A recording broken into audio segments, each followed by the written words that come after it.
Pemirsa, Kota Sabang tidak hanya memiliki objek wisata pantai dan Tugu Kilometer Nol di ujung bagian barat Indonesia, namun di Pulau Weh tersebut juga menyimpan sejumlah destinasi wisata menarik untuk dikunjungi. Salah satunya objek wisata pemandian air terjun yang terletak di Desa Pria Laut, Kecamatan Sukakarya, Kota Sabang.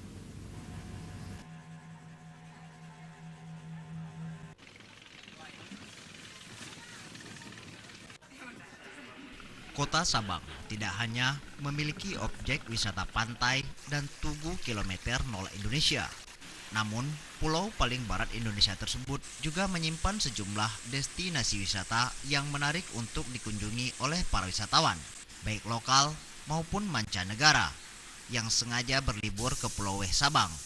Dari sekian banyak objek wisata, salah satunya lokasi pemandian air terjun alami yang terletak di Desa Pria Laut, Kecamatan Sukakarya, Kota Sabang.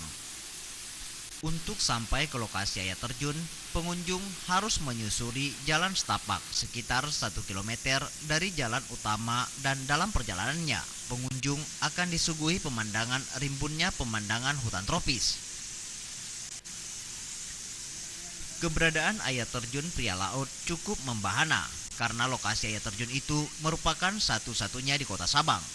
Namun, jalan setapak menuju lokasi perlu dibenahi oleh pemerintah setempat.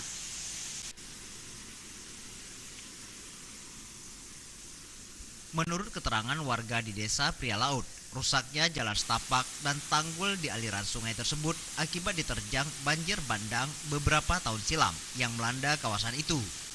Dan warga menilai, jika jalan setapak tersebut diperbaiki, maka jumlah pengunjung ke lokasi itu akan bertambah, bahkan menjadi salah satu pendapatan ekonomi bagi warga yang tinggal di sekitar air terjun setempat.